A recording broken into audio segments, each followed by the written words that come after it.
mean, everybody's running. All of my friends in Northern California, they are literally lining up to get these vaccines and dragging all their kids in tow. Everybody has lost their minds.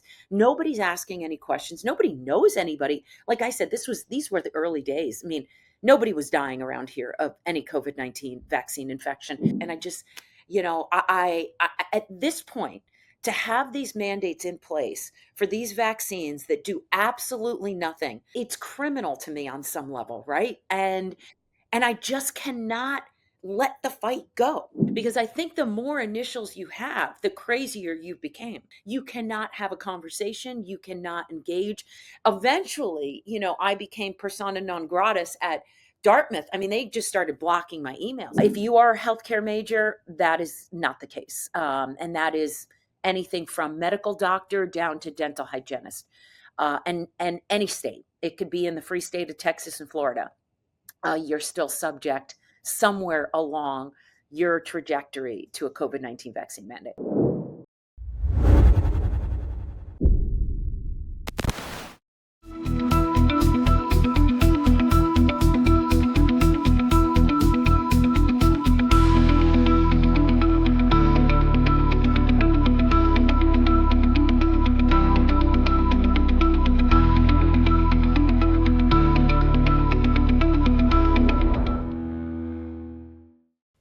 I'm Dr. Randall Bach. Today's guest, Lucia Sinatra, and she's an attorney and the spearhead for, let's say, no college mandates. Am I wrong about that?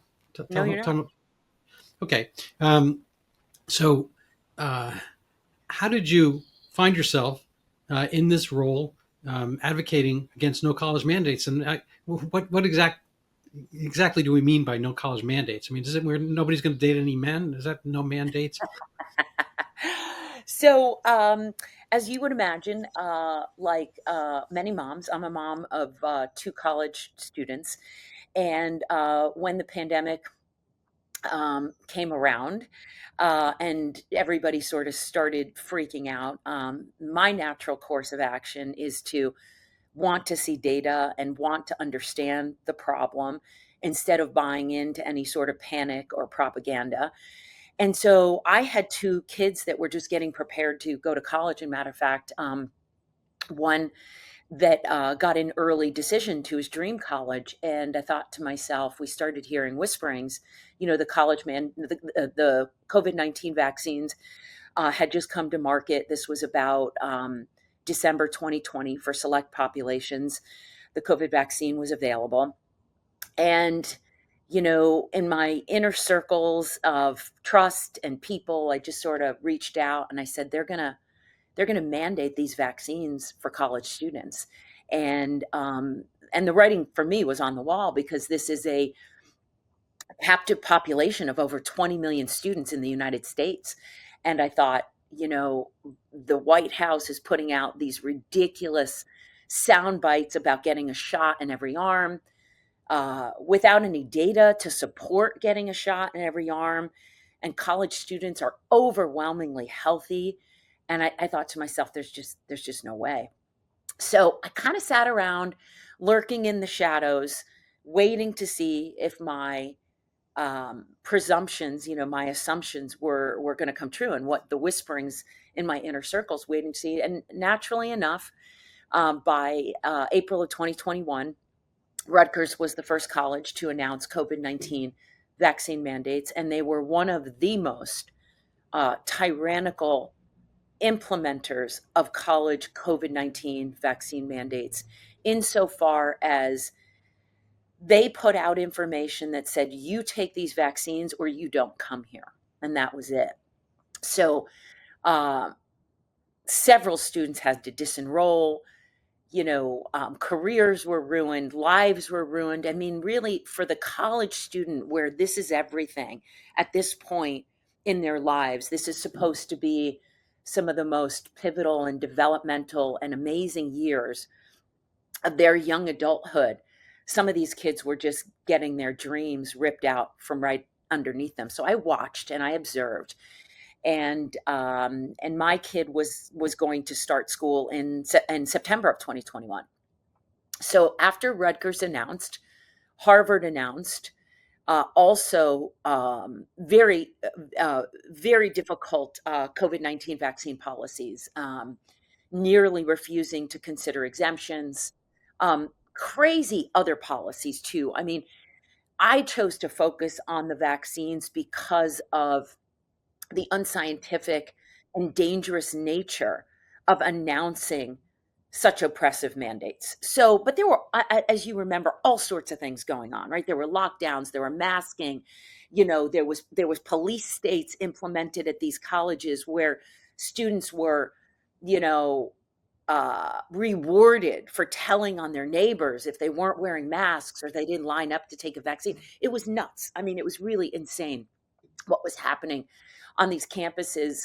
So right after Rutgers and Harvard announced, that was April 2021, by summer 2021, over 1,000 colleges announced COVID-19 vaccines would be mandatory prior to fall enrollment. And that was it. I lost my mind. I, prayed on it. I asked for, how can I help? What can I do? I'm a natural born fighter and incredibly tenacious, so I knew I could not sit on the sidelines. And in that time, I connected with some other parents during that time, and No College Mandates was born. And we were doing it very quietly and behind the scenes in the beginning. We didn't have a website. We put up social media pages, and Telegram was how we collected people who could feel safe to speak about what was going on with their kids, and if they had gotten enrolled in one of these colleges that were mandating the vaccines. And early on, our mission has evolved, and we can get to that later in the podcast. It's evolved immensely over the past few years. But in the beginning, Dr. Bach, it was all about saving lives and getting as many exemptions as we could to these vaccines, because we didn't know how else to get these students enrolled in college without taking a medical treatment that they didn't want. How did your spidey sense, to quote Spider-Man, come into play, that you were reasonably certain that you were doing the right thing? I mean, this is kind of the issue. I think every dictator, from Mao to, I don't want to name them all, they all think they're doing the right thing for Right. the people. They're, to quote some German guy, they're folk. The actually the Volkswagen is literally the people's car, but they're people. They think they're doing the right thing. So, we can make this presumption that the people doing the mandates, they were, trying to do the right thing for their constituency and to help kids and all this kind of stuff. How did you? Now, mind you, I actually agree with you, because I think it was pretty blatantly obvious that kids were not being harmed by this coronavirus, or Yeah. any of the coronaviruses, frankly. Yeah. But how did you get to that point of kind of certainty that you were doing the right thing? Well, I think the first thing that occurred to me, other than the ridiculous information we were getting from the mainstream media, which just left me, sort of so skeptical. People are dying all over the place. Meanwhile, you're hard pressed to find anybody that even has COVID-19, at least in my area, and certainly nobody that died, and certainly no young children, young adults. But when is choice? When choice is always the right thing to do. I can't think of a scenario where informed consent and medical freedom is not the right thing to do. And that is what put my spidey sense up. No matter what it is, right? How can you force or coerce somebody to take a medical treatment to protect themselves? Is this not what Nuremberg set out to prevent from ever happening again? That is why my spidey sense went up. Yeah, no, that's a very reasonable point. I listened to Michael Knowles on. He's one of the Daily Wire, and he pointed out that the concept of vaccine mandate per se actually precedes the concept of vaccines in a sense. I mean, I just go down etymology alley. I apologize, but vaccinia actually, if you know your Latin roots, the vaca is the cow, and vaccines refer to vaccinia, which is cowpox. And the Continental Army, before there was the United States, we were in rebellion against the British. You might have heard of that, Independence Day thing. and people literally put their lives at stake, and it wasn't for the against a virus. They didn't know what viruses were back then. I'm not sure they knew what bacteria were either back in 1776. But anyway, they put their lives on the line, and they formed an army. And smallpox was a scourge, and so they knew that about smallpox. They didn't know about the germ theory per se. But some people came up with the concept that if you made an inoculum of cowpox, which was a milder pox virus, again, they didn't know the word virus, that you could forestall getting smallpox. And they mandated in the Continental Army that every man get that. Okay. And you are in for a dime, you're in for a dollar, and you were fighting you had bigger problems. I mean, frankly, they had malaria, back in Virginia back in the day. So there were other things going on, and cold and hypothermia, you're losing your legs to the cold and whatnot. I mean, it was rough times there. They didn't have a lot of the things that even our soldiers have today. So, but it was a mandate, and I understand that within a cohort of people who are protecting the putative country at that time, and even now, I think their soldiers might have to get an anthrax vaccination, that kind of thing, in dire circumstances.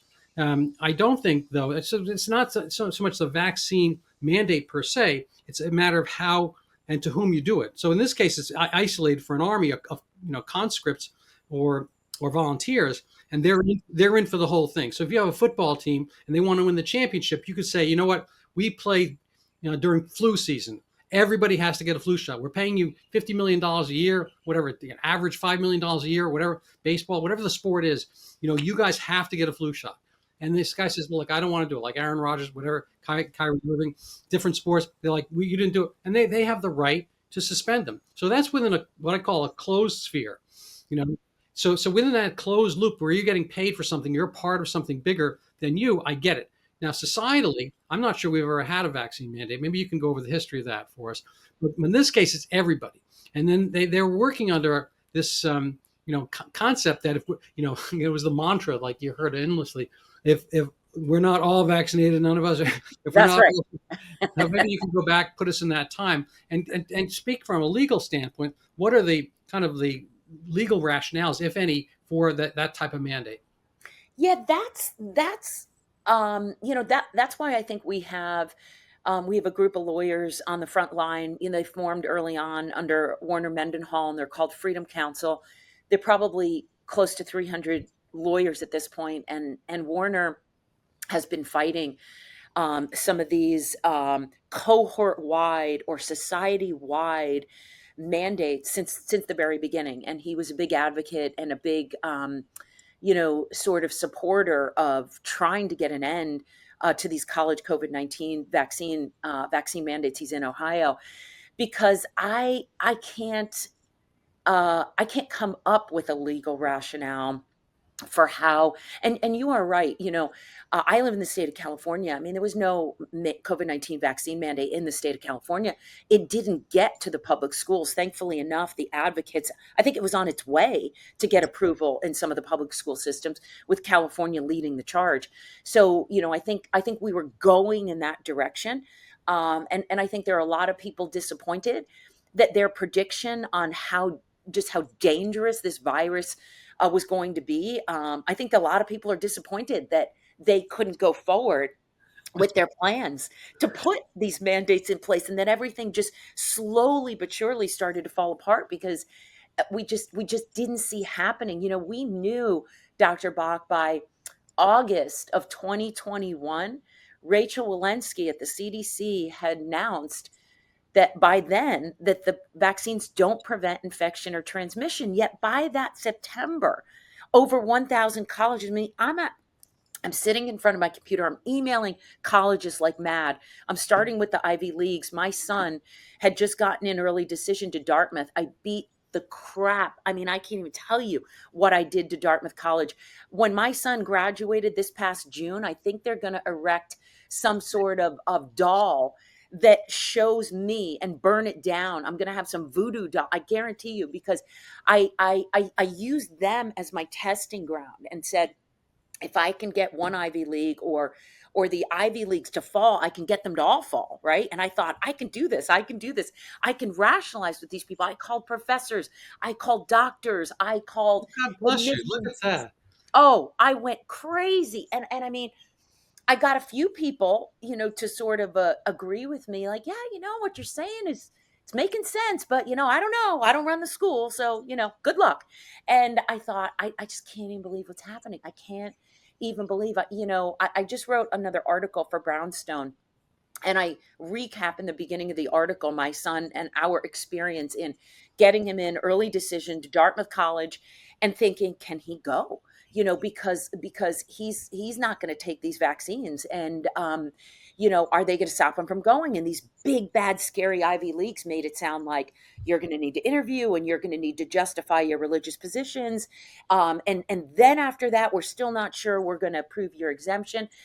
And I kept thinking to myself, surely once they hear Rochelle Walensky say they don't prevent infection, everything's going to reverse course. And how naive I was, how silly I was. I was wrong then. And I wrote in my article, I am still wrong today, because those vaccines for certain cohorts, those vaccine mandate policies are still in place. And it's literally, truly mind boggling. I can come up with no data. I can come up with no science. I can come up with no rational justification. Yet students are still being told to get into this healthcare school, you need an updated COVID-19 vaccine, or to get to your rotations in your hospital or clinical setting, you need a COVID-19 vaccine. And I can't believe I'm fighting this, 4 years later. No, it's an incredible thing. So, are you speaking only of kind of health and related nursing, medical type schools, public health? Or are you talking about colleges, undergrad, and so forth? Yeah, so there are zero, to my knowledge, undergrad COVID-19 vaccine mandates. So I call those students general population students. If you are a healthcare major, that is not the case. And that is anything from medical doctor down to dental hygienist. And any state. It could be in the free state of Texas and Florida. You're still subject somewhere along your trajectory to a COVID-19 vaccine mandate. It's a funny thing, I actually was good in math. I'm not going to show off here, and this is kind of a big undertaking. I hope the listeners and viewers can follow along. But I looked at my I don't even have a watch, but I looked at my smartphone. I noticed the year is 2025. I did the simple math. I subtracted COVID-19 from 2025. I came up with 6. Now, at the very least, that's 5 if you go to 2020. Now, I've actually written for the Daily Skeptic. I wrote, I think it's a seminal piece which should have been taken up by all the news media, blah, blah, blah, that Omicron is actually not, it's not SARS-CoV-2 related. The way I'll give you one quick example: the Baldwin family. Alec Baldwin has always been in and out of trouble to varying degrees. I like him as an actor. I think he's very funny, and his 30 Rock character was awesome. But he wound up, somebody died at his hand, effectively in that movie, and he wound up getting kind of a slap on the wrist, no pun intended. Anyway, so let's say we stipulate amongst the Baldwins. There's Alec, and then I think there's Daniel and Stephen, and I'm missing one other Baldwin brother. There are 4 Baldwin brothers. If Alec Baldwin was SARS-CoV-2, let's say he's the most dangerous of the family. And so far he is. I mean, he hits some paparazzi, he punches people. He's kind of a little bit of a loose wire. And the other Baldwin brothers are also actors. They're not as famous, but they're not in the spotlight. And they're milder, it seems. I could be wrong on this. But as far as the news and actually having people die at your hand, they're milder. So if we even stipulate SARS-CoV-2 was the big bad, wolf, whatever, I don't. But let's say we do. Then the subsequent VOCs, the variants of concern, the alpha, beta, they seem to skip over gamma, then we're going to delta, and so forth. In the subsequent year of 2021, and actually from the fall on. Those were milder versions. So those were so the vaccine. If you had a vaccine against Alec Baldwin, let's say you're having a party, and you don't want Alec Baldwin to show up, so you hire security guards. Those guys are the immune system. So you get a picture of Alec Baldwin. Now, Alec shows up, he gets kicked away. But then the other Baldwin brothers show up, and for each Baldwin variant, the picture of Alec, the immunization, the vaccine against Alec Baldwin, against SARS-CoV-2, is going to be less effective for each other Baldwin who shows up. Mind you, you don't need it as much because they're less dangerous. And also the efficacy wanes because it's not Alec Baldwin. So they're Baldwin-like, they're Alec Baldwin-like, but they're not him. Anyway, so over time, this SARS-CoV-2 thing is less and less dangerous, and now it's 2025. If once you hit Omicron, the example I use is you went to Haley Baldwin. So she's married to Justin Bieber, and she is technically a Baldwin. She's Alec's niece, but she's not anywhere even as dangerous as the brothers are. Okay, she's much milder, and the relationship is iffy, whatever, and so there you have it. So Omicron is not even Haley Baldwin. It's frankly, somebody else named Baldwin. Who knows?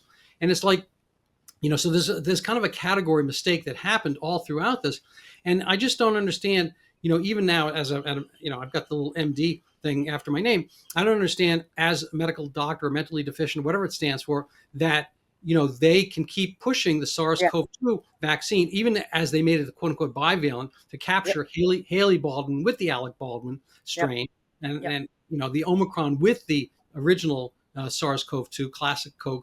How they can even get by pushing that thing. And it seems to me, I'm not a conspiracy guy, but it does make money for somebody. It's been good for the pharmaceuticals, but it seems inimical to the project of projecting that something about health. Right, exactly.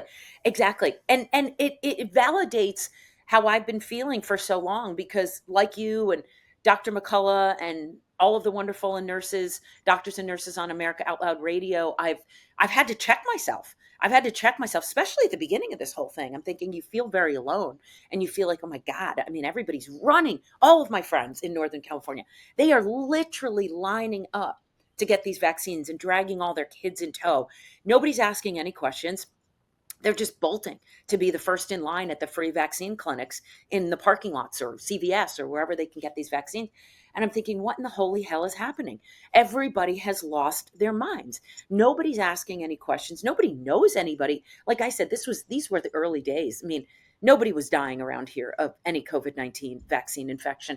And I keep thinking to myself, but yet we're hearing on TV how people are dropping dead all over the world, and it's the deadliest virus, and it's going to wipe us all out, and we need 100% vaccination rates. And that's what the colleges started pushing. And I thought, 100% vaccination rate for something you don't even understand.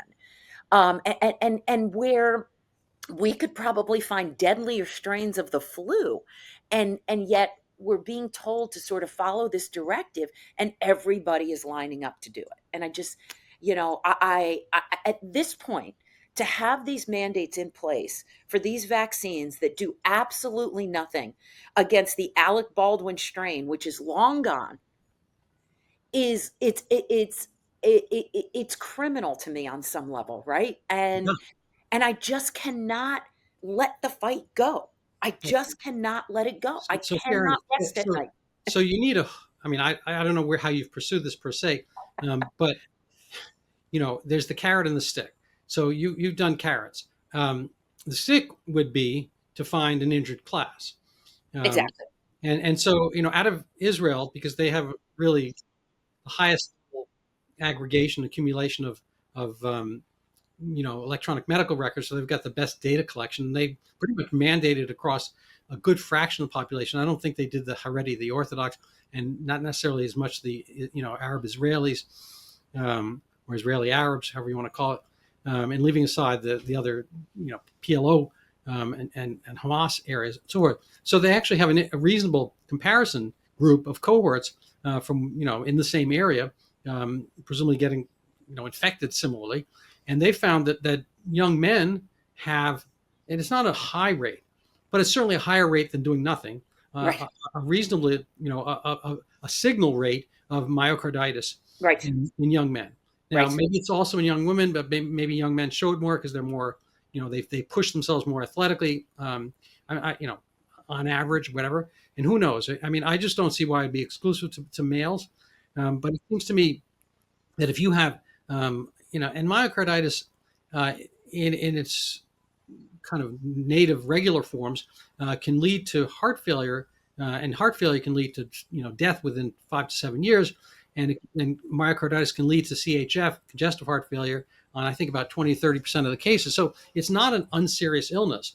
Now, my understanding is these have mostly been mild amongst the men and whatnot, but there's no reason to have had that at all. Especially,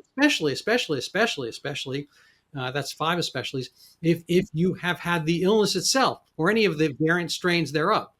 I'm cutting off your answer. I apologize, but I just want to bring up this event, which was seminal for me because I was depends how you define it, assaulted at my own tennis club some time ago by a guy with a couple extra, letters after his name than I have. And he was under the presumption he was right. I was just chatting with a mom, and she was watching her kid play squash, and I just happened to be there. And it was one of the lulls, like, the kids were playing, I think, without masks and so forth. And it was one of those lulls in the thing, but vaccines were being bruited as something to be done. And so the mom knew I was a physician, and I said, look, I can't give your daughter advice, blah, blah, blah, disclaimer, but has your daughter had the illness itself? She said, oh yeah, she had COVID, whatever. So, well, I'm again, not giving you advice, but for the cases when, Dr. Fauci mentioned this in 2005, I believe, he was on a talk show. It's on C-SPAN now. And he was asked, if you've had the flu, should you get that year's flu shot after that?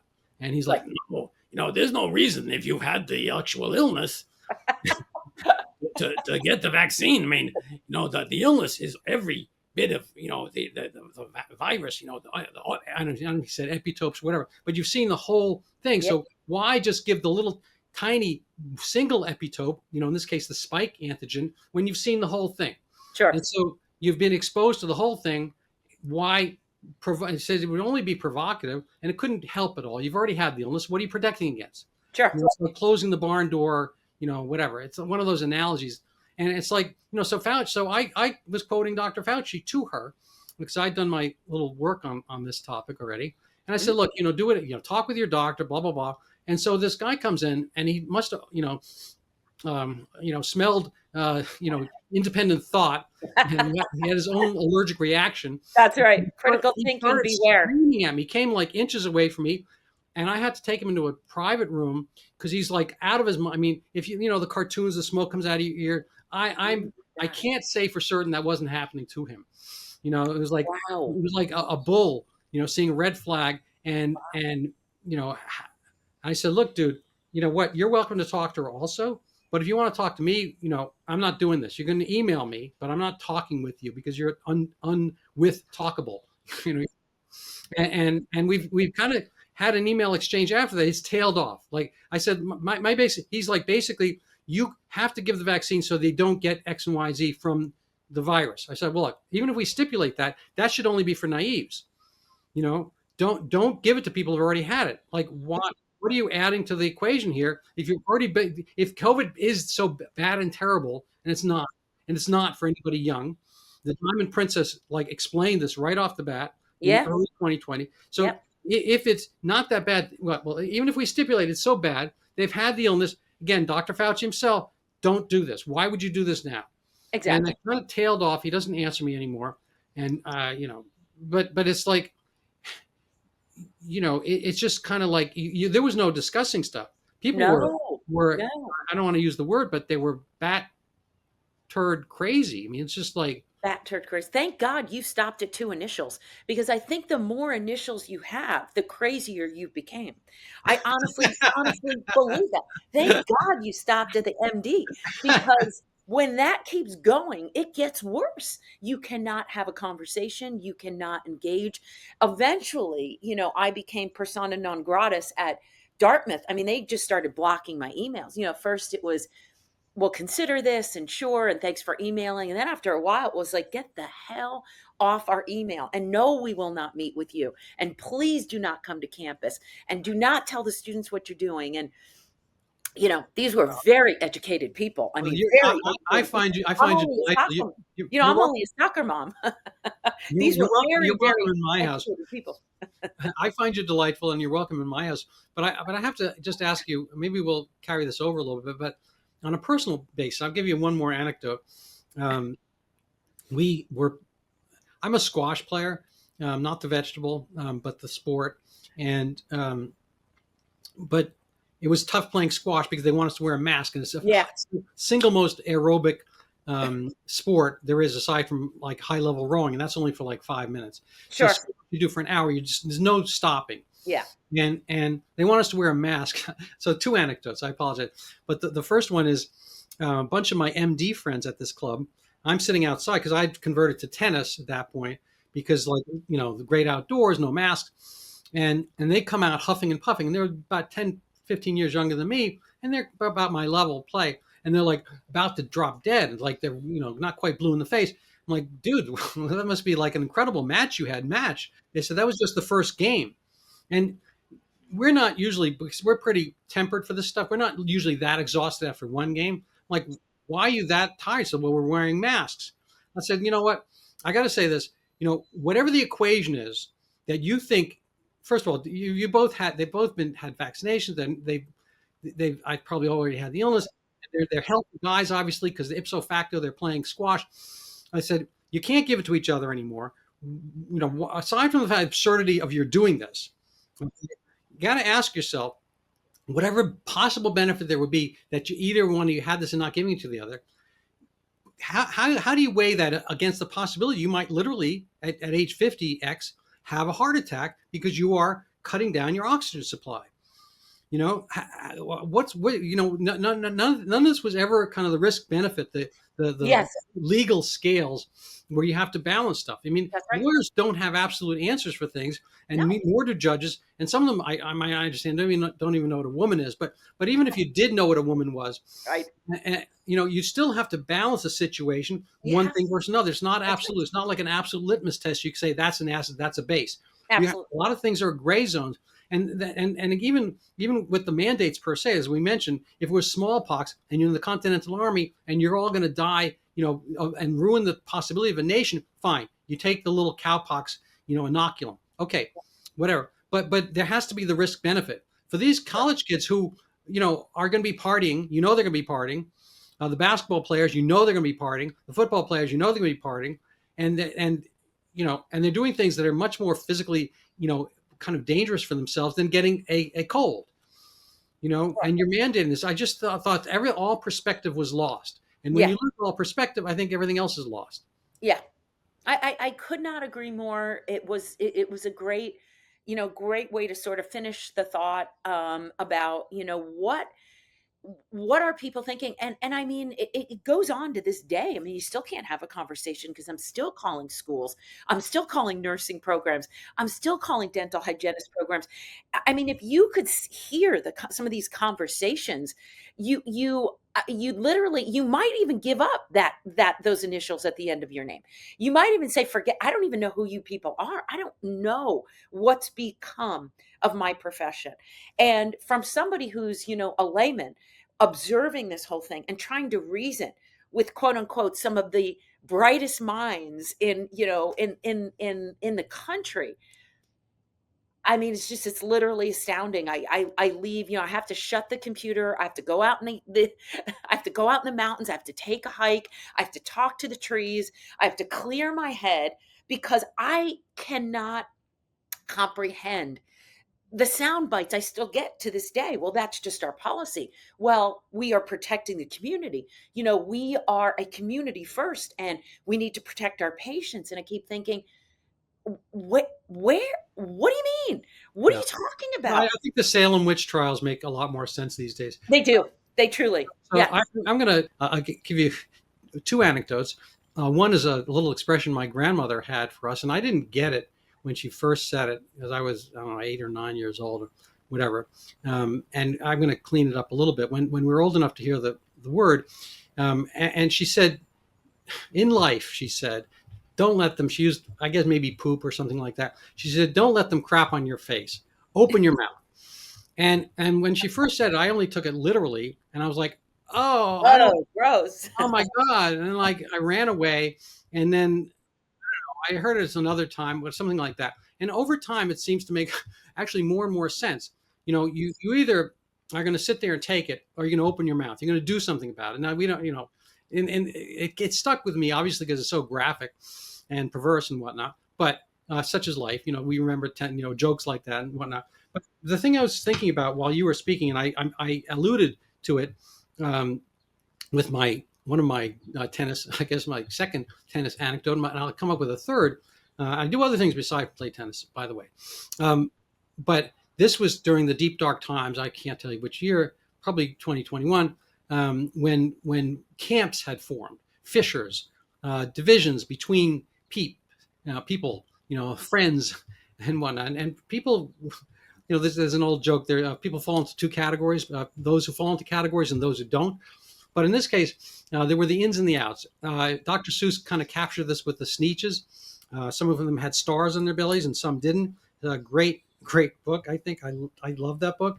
But in this case, the Starbelly Sneetches were the special ones. They were the ones who had the vaccine, who bought into all this thing. And I switched mostly from squash to tennis because they had big open outdoors and whatnot, but also big open indoors. And we were playing at an indoor facility, and it must have been the winter of our discontent, that 2021. And we took a selfie. There were 4 or 5 of us, and we were rotating doubles, and so maybe 6, I forget. But it was a bunch of us. We were having a great time because we were having a great time. It was hard to have a great time in that era, and it was just no bleeping fun. And so we took a selfie, and somebody put it on Facebook, and not amongst my bunch, but amongst the women, hell broke loose.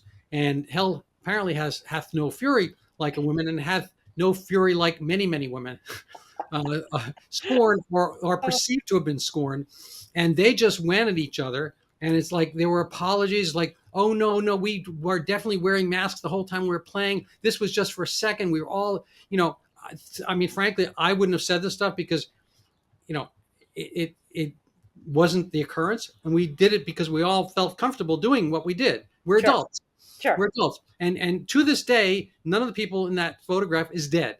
Like zero. Exactly. We have Everybody's a perfectly fine. 100% survival rate from that moment. We didn't hit each other with the tennis rackets or the balls. Nobody, Right. nobody We lost a survived. limbs, eyes. Everybody's intact, and frankly, the happier for having had it. And we just wound up in camps, essentially, not sleepaway camps, but in people who would come to visit each other and people who wouldn't.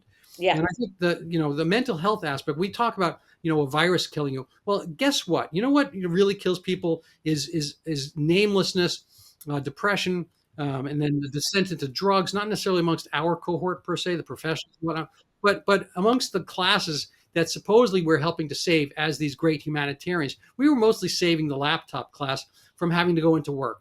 We weren't saving the people who had to go into work from anything. Frankly, they were, the essential workers, but they're also, in a sense, kind of the feudal worker bees amongst us, the drones, and they were performing those tasks. We weren't saving them, and frankly, they had a higher rate amongst not them per se, but the other classes had a higher rate of overdose during that episode, during that era. But I before we get to that part, just on a personal basis, because unlike one of our Supreme Court justices, I can discern that you are a woman. I might be wrong, but how did you play that out or parse that amongst your friends? And has there been the big chill ever since? Great question. I lost friends. There's no question about it because, as you probably have surmised from this short time that we've been together, I'm not very good at staying silent or keeping my mouth shut, especially in the face of injustice, and just hypocrisy and nonsensical, unscientific craziness. And there has not been a time in my lifetime that I felt it was more important to speak up because the miscarriage of justice here, or sort of the insane nature of what played out during the COVID era, was just too great for me to sit silent. So So I definitely lost some friends like you. I got into some screaming matches, and I got canceled from online forums of colleges because this was a way to communicate with parents and say, look, just think and ask questions before you send your kid to the doctor's office to get the next booster. And, I got people just going nuts. How dare you question the CDC? How dare you question, federal government guidelines? How dare you question college policies? Who do you think you are? You're some soccer mom up in Northern California. You don't know anything. And it was as if I was giving them medical advice. They flipped and turned so quickly when I was just saying, I'm giving you a choice. But they couldn't hear that.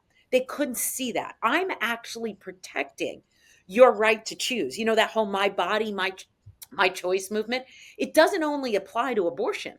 It applies to medical treatments. And I'm actually protecting that for you. There was no way. No, I was the devil incarnate. I was to be canceled at all costs. And so, of course, that happened. But no, we have not had a reckoning. I've had friends that have cut me off. I've had friends that have also found me and said, thank God for you. Thank God for your work. Oh my God, you're so brave. I could never speak out. Are your kids okay? Have they canceled your kids? Did they kick your son out of Dartmouth? Dartmouth knew better. They got very strong letters from me in the beginning that said, if you take this out on my son, I will rain down upon you with a wrath so great that you will have no idea what hit you. And they literally pretty much got that exact quote in writing. Do not go after my son, because if I find out that he was treated disparately from any of the other kids on Dartmouth's campus, you will have a very big problem on your hands. And so that part, they followed that. My son never felt mistreated, discriminated against, ostracized in any way, never treated differently because he was unvaccinated. His religious exemption was a rubber stamp approval. uh, I have friends that are trying to find common ground with me in other ways, reintroduce themselves into my life. Nobody has ever come to me to say they were wrong. They apologize. They support my work.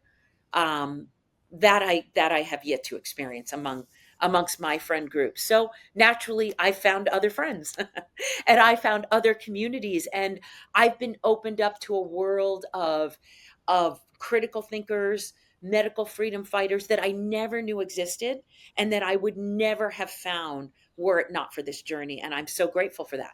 I have the most amazing network of friends all around the world, people that I trust, I can rely on, that I know are some of the best and brightest minds in the world, regardless of what academia tells us. And I have never been more fulfilled. And if I had the chance to do it all over again, I would choose to do it exactly as I did it, a hundredfold. Except I'd fix some of the mistakes because I didn't know what I was doing. I just hit the ground running, right, and sort of, was like That's good. That's good. Tasmanian That's devil. frankly, I used to do some art painting, and it's like you can either have the blank canvas and think of what it's going to look like, and then try to do every stroke, or you start at it, and then you can always adjust later. Exactly. If I had to do it over again, I would be probably earlier, faster, more, and whatnot. I was on Facebook. I was doing this weekly, kind of a fireside chat, and I wasn't even per se proactive about it. I was posting, whatnot, but it was my kind of my friends. Go figure. They wanted to hear me talk, like, but so I started to kind of like bring down the anxiety level. Again, I think it's reasonable to have a vaccine mandate for the zombie apocalypse.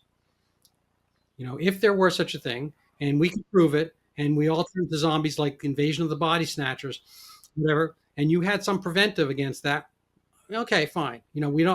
Society will not work well if we all have become zombies.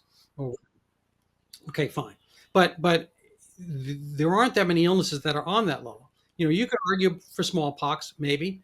I've never seen a case of smallpox, and I'm not sure how it work out in our current state of hygiene and whatnot. But back in the day, that's really bad. The plague is really bad. Um, on the other hand, they didn't have toilets. They didn't have running water. How bad is the? I mean, the plague still exists. We don't really hear that much about it, so it must have been tamed on certain levels. I'm not even sure the plague would warrant a mandate. Maybe if Ebola were not the kind of version it is, which is more on direct contact and whatnot, and Yep. fluids and whatnot. If it were viral, if it were an aerosolized Ebola, and it was, again, maybe all these things fall into like bioweapon. Yeah. So people spend their time, and we pay them, and other countries pay them to come up with this crap, Yeah. of aerosolized versions of the worst thing you can imagine. Well, fine. Somebody has that, and it's a warfare kind of situation. Then you can imagine, oh, we need to everybody be vaccinated, but against that, but not for SARS-CoV-2, SARS-1, or any of the other Baldwin brothers version, and particularly not Haley. And I think part of the problem with the coronavirus was that it was an oddity. It was a background virus. It was a virus with a background. If you go to textbooks from 1995, medical books, whatever, and you just look up coronavirus mildly before 2003 SARS, they'll tell you what a coronavirus is. It's the second most common cause of the common cold. So that's hard to say, but that's what it is. So it's been around forever. It's probably been around preceding humans or coexisting with us forever. And every now and then, a zoonotic version, basically a wolf, comes into the bunch of puppies and dogs and schnauzers and shih tzus and poodles that are the common colds. So you get a wolf version of the same thing. So you get a little bit more feral version. Fine, but then it acclimates. So that wolf of SARS, even if you want it again, I don't think it was that bad, but for certain population sub demographics, it was. Basically, if you were 90 and were nursing home, fine. But that single SARS-CoV-2 turns into the cockadoo, whatever, cockapoos, something like that, after some time, and that's what's happened. We don't have a coronavirus problem at all now. And if you're running a hospital, you're running a medical school, dude, like, wake up, I know. smell the coffee, whatever it Yeah. is, Yeah. drink the coffee. That's right. I don't know what you're supposed to do. I don't drink coffee. You tell me what to do. I drink coffee, and I mean, they need a lot of coffee. Either that or, shots of scotch. I don't know. I don't care. Whatever you need, shock therapy, wake up because it's so done. It's so over. And these kids are just, I mean, if you could see the emails I still get on a weekly basis. Parents, students, what do we do? Just got into our dream school. They're telling us we need a COVID-19 shot, updated, whatever's on the market. We've never taken one of these shots, or we got the primary series and never took another one. Well, no kidding. You've already had the virus 3 times. You've lived in congregate setting all through college. Now you're going on to medical school and you need more shot for what? So, the good news is that most of these schools at this point will accept exemptions. That's the schools. So most of the colleges like Johns Hopkins Medical School, Emory Medical School, I believe they will certainly consider religious exemptions. If you need to file a medical exemption, they'll consider that as well. The clinical settings, the hospitals, that's a different story, right? Because you had Biden that put in place the CMS certified facility mandate. Then you had Biden that took away the CMS certified facility mandate. But hospitals have an exception clause. They don't have to they don't have to follow. They did have to follow the CMS certified facility mandate, I believe. But Biden left this carve out saying, we're removing the mandate for healthcare workers if you're a CMS certified facility. However, if you want to keep the mandate in place, you're welcome to. So now we've got hospitals that are all over the place, right? You've got some that still have it in place for faculty, staff, students, no matter what. You have some, and I think it's actually the majority, although it's very hard to quantify this. We've tried to collect this data and it's nearly impossible.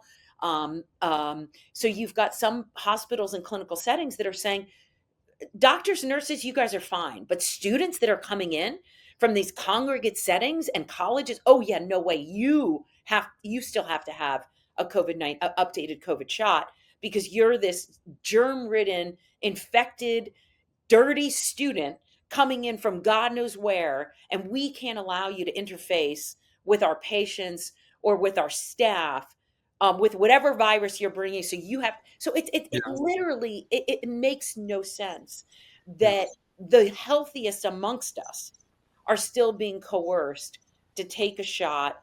And those hospitals and clinical facilities are much tougher in terms of accepting exemptions. It's possible, but it's not a rubber stamp. It's not always an easy thing to accomplish. Yeah. I'm not sure that the word sanctimonious has anything to do with sanitary. They have first three letters, but I think sanctimonious means blessed or something like that. Right. But it's kind of a perversion of it. Yeah. It's kind of a sarcastic version. You could be sanctified, but to be sanctimonious means that you have taken your own perception of your sanctity and exaggerated it. So Yeah. basically, you're like Moliere's Tartuffe. Yeah. You become a doddering fool that can't believe it himself because Yep. he's too kind of like deep into his own love of self to believe it. But that's what we saw. We saw kind of, if anything, uh, South Park, the geniuses of South Park, and I think they might be, have this episode. I don't know if you've ever seen the episode where they have smog, um, No. but it's actually smug. So they change one letter in smog, and what's happening is that the air is getting filled up with people who are smug. And so people can't breathe or anything like that because they're sanctimonious bleep holes who are so filled with their own Yeah. selves and whatnot Yeah. that they basically cause pollution around them and everyone's coughing and whatnot. Yeah. And until they figure out some humility, they can't get rid of the smug problem. So it's not That's really, smog, we can kind of, I can't quite touch it, but we kind of get an essence of it. We put it on these catalytic converters or whatever. But smug, we haven't really figured out. And it's probably a greater pollutant than smog maybe ever was. I don't know, but you can argue. It's arguable that certainly, in terms of life years removed from people, that smug has done far worse. So I haven't done the math on this, but you could argue that smug did more to cut down people's life years than cigarette smoking, for instance, or pick your poison, uh, literal or figurative in this case. If you consider that people they didn't lose the years at the end of their lives. You could say, oh, smoking, you smoke and you're going to lose 3 years off your life. But that's when you're 82. Okay, you lose 83, 84, 85. Okay, fine. But what happened here is that 19-year-olds lost 19, 20, and 21. They were holed up. They couldn't mate. They couldn't date. They were oppressed. They couldn't get the real college education. Younger kids were kept away from schools. They have educational deficit. I think it's arguable that if you look at the QALY, that kind of the quality adjusted life year, that the smug, this kind of like top down, laptop class smug management to keep themselves clean. And yeah. again, a lot of health has to do with this hygiene concept, and a lot of That's the right. way that people are vilified as being impure. In, That's in, right. in India, literally, they're the untouchables because That's they're right. considered impure. There's nothing they can do. They can go in the Ganges at 15 times. They can never become pure because it's part of their soul. The Right. Jews, under Hitler, it was a public health problem because they were considered akin to vermin. And Sure. so people have had this concept of vilifying other based on purity. So with that happy, healthy, upbeat note, uh, Yes. we're going to be rounding out our hour here, and I want to give you the podium because I probably took too much of it during the course of my interviewing you. So I apologize for that. No, But not at tell all. us where people can find you. What's the uptick? How has RFK Jr. et al., the Trump administration, so forth? How have they alleviated things? What are the things done? And what's your webpage and et cetera? Yeah. Thank you so much. So yeah, so we you can find us at nocollegemandates.com. On that website, we have resources, free public resources. They've always been free. I've had countless people, email and say, you really need to monetize this.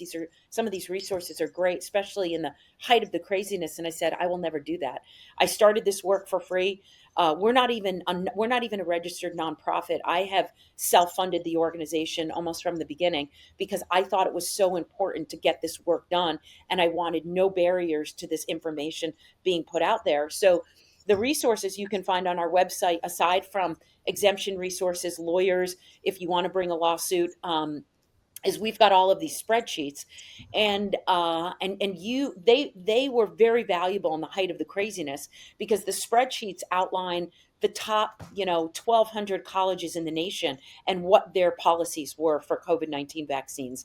So were you required to take just primary series? Were you required to take a booster? Were faculty and staff also required? Are flu vaccines required? And then we have my favorite list, which is over 500 colleges that never mandated COVID-19 vaccines. And if I had a nickel for every parent or student that emailed me and said, thank God for your list, because it was that list from which I chose the college to attend. I will never support a college that implemented these policies. And I showed my kid that list. I printed out that list and said, pick one of these schools. There's some great schools on this list. And these are the colleges we'll support. I've had people financially donate to those colleges in the place of their own colleges. I've had some of those colleges call me up and say, hey, we know you have this list out there. We never mandated COVID vaccines. Can you put us on this list? And I said, those are my favorite phone calls of all time. I love growing that list. So people still have interest in these lists because historically they want to support a new elite in higher A new education. way of doing things. Yeah, a new way of doing things. They Well, want it. They want, yeah. I And certainly appreciate that. We're going to have to end here, okay. but thank you so much, Lucia Sinatra. And you're also findable on X, probably under Yep. Lynn, and Yep. it's easy to spell. We understand why. And that's all for today.